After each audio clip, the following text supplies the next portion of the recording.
नमस्कार दर्शक मित्रों, मैं हूं डॉक्टर जस देसाई और वसुधैव कुटुंबकम में आपका बहुत बहुत स्वागत है। अगर आपको ये वीडियो अच्छा लगे तो इसे लाइक करिए, शेयर करिए और चैनल के सपोर्ट के लिए इसे सब्सक्राइब करना ना भूलें। तो चलिए शुरुआत करते हैं आज के वीडियो की। दरअसल हमारे एक दर्शक मित्र ने हमसे पूछा है कि काम जो है वो तो बुरी चीज़ है और इसे तो ख़त्म कर देना चाहिए। तो कुछ इस प्रकार का मैसेज है, इस बात को हम विस्तारपूर्वक समझेंगे।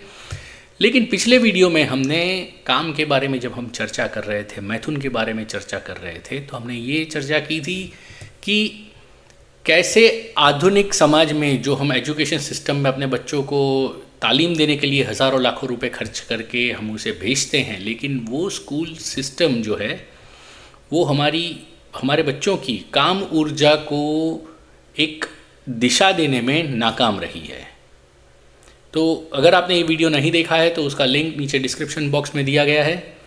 प्लीज़ उसे देखें और समझें और ज़्यादा से ज़्यादा शेयर करें।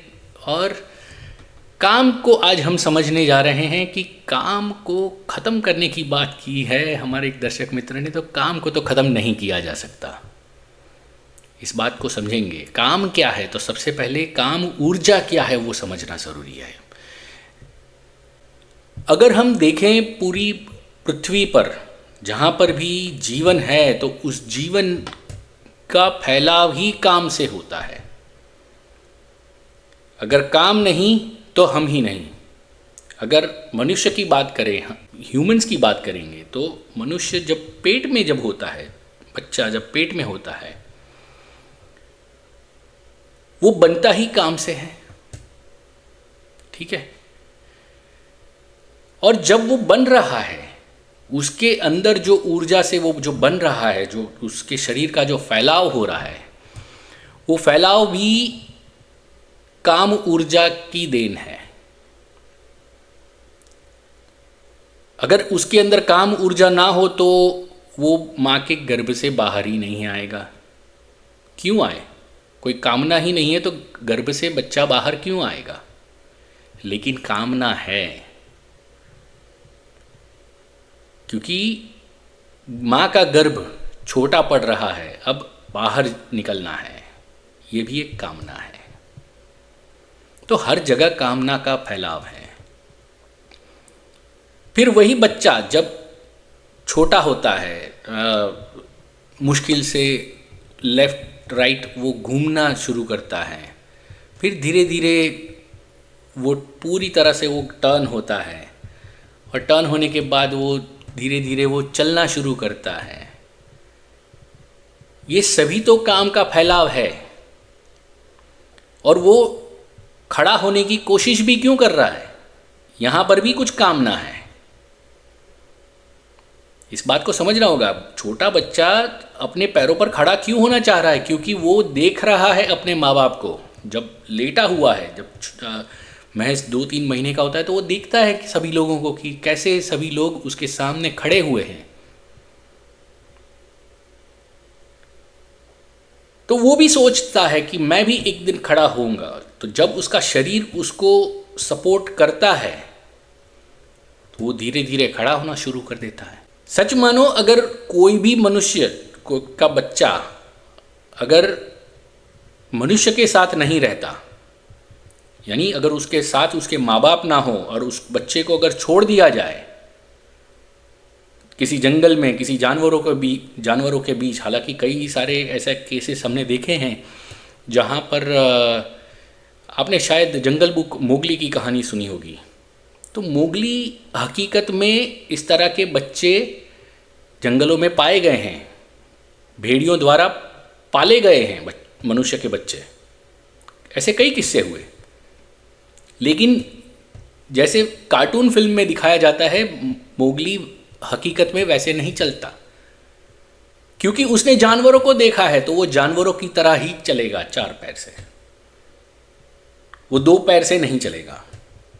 वो 2 पैरों से चलना जब वो देख रहा है तो वो भी उसके अंदर एक कामना है कि मुझे सीधा खड़ा होना है।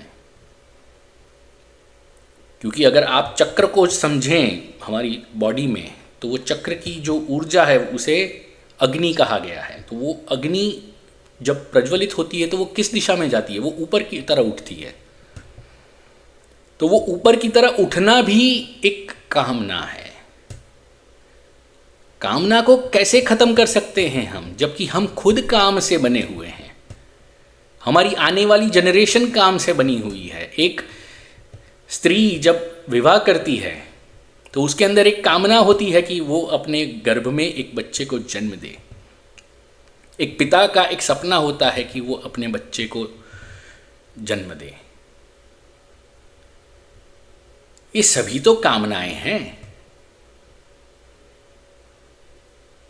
अगर हम छोटे से छोटी बात का अगर हम ऑब्जर्वेशन करें तो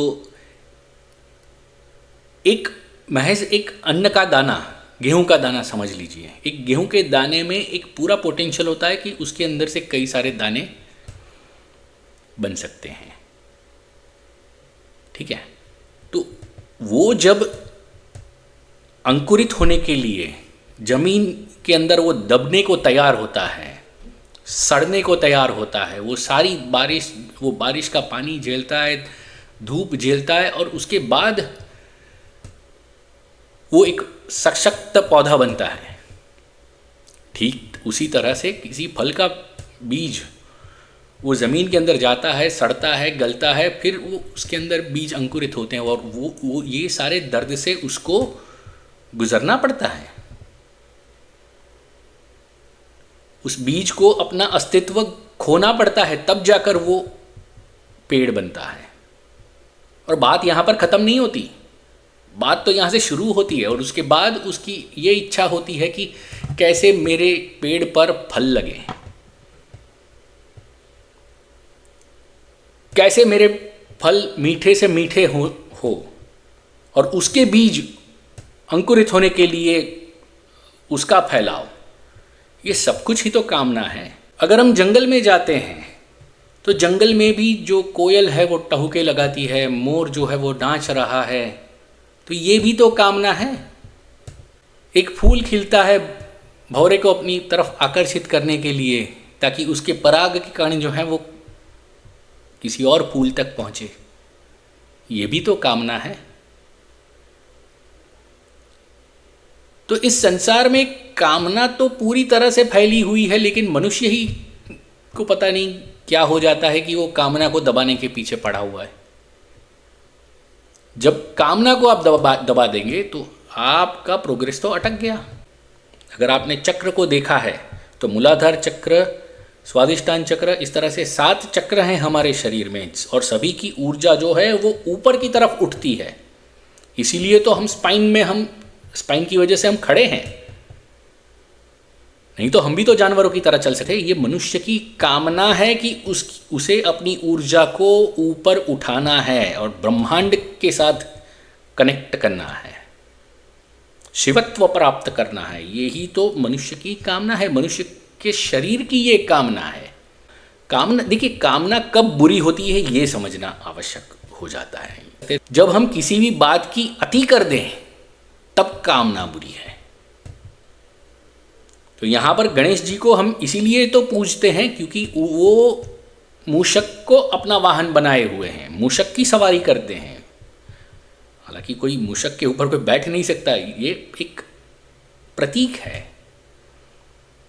और मूषक जो है वो विकार का प्रतीक है।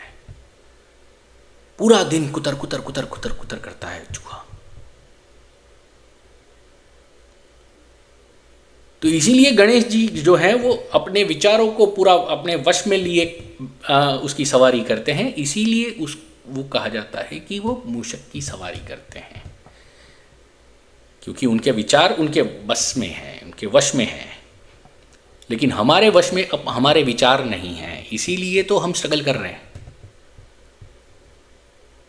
इसीलिए तो कई बार कई लोगों के मुंह से आपने सुना होगा कि अपने विचारों को नियंत्रण में रखो, नियंत्रण में रखो अपने विचारों को। लेकिन कैसे, ये कोई नहीं बताता।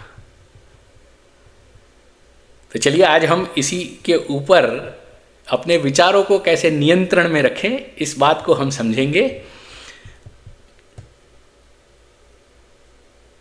देखिए, हमारा शरीर जो है वो इमोशंस के साथ सीधा सीधा जुड़ा हुआ है। जैसे ही हमारे अंदर इमोशंस बदलते हैं वैसे ही हमारी सांसों की गति बदल जाती है। गुस्सा आया, सांसों की गति बदल गई। प्यार आया, सांसों की गति बदल गई। हम दुखी हो गए, सैड हो गए, सांसों की गति कुछ अलग दिशा में जा रही है। तो हर एक इमोशंस के साथ हमारी सांसों की गति जो है वो बदल जाती है। इसीलिए हम कामना को अपने वश में नहीं कर सकते, हम हमारे विचारों को वश में नहीं कर सकते, क्योंकि हमारा सांसों पे ही कंट्रोल नहीं है तो हम विचारों पे कंट्रोल कैसे कर सकते हैं। तो दोस्तों, हम इसी बात को लेकर अगले वीडियो में हम बात करेंगे और मैं आपको एक ब्रीदिंग टूल दूंगा। अगर आप उसको अब प्रैक्टिस करेंगे रेगुलर, तो उस ब्रीदिंग टूल से आपकी सांसें आपके कंट्रोल में आ जाएगी। आपकी सांसें अगर कंट्रोल में आ गई तो आपके इमोशंस भी आपके कंट्रोल में आ जाएंगे। आप इस बात को नोटिस करके देखिए कि अगर आपको गुस्सा आ गया तो इमीडिएटली अगर आप गहरी और लंबी सांसें लेना शुरू कर देंगे, इमोशंस आपके कंट्रोल में आ जाएंगे। चाहे किसी भी प्रकार के किसी भी अति पर जब आप जाएंगे और आप इमोशनल हो जाएंगे और आप गहरी लंबी सांसें लेना शुरू कर दें तो आप ऑटोमेटिकली इमोशनली बैलेंस्ड हो जाएंगे। आपके इमोशंस आपके कमांड में आ जाएंगे। तो अगले वीडियो में आप राह देखिएगा कि अगला वीडियो मैं आपको एक ब्रह्मास्त्र देने वाला हूं जिससे आपकी सांसें आपके कंट्रोल में होगी। और इस वीडियो को लाइक करिए, हमारे चैनल को सब्सक्राइब करिए। आप चाहते हैं कि आपको अगला वीडियो कंटिन्यूटी मिले तो आप सब्सक्राइब करिए, बेल आइकन दबाइए ताकि आपको नोटिफिकेशन भी मिले। तो फिलहाल इस वीडियो में बस इतना ही। अगले वीडियो में हम मिलेंगे, तब तक के लिए जय श्री राम, हर हर महादेव, भारत माता की जय।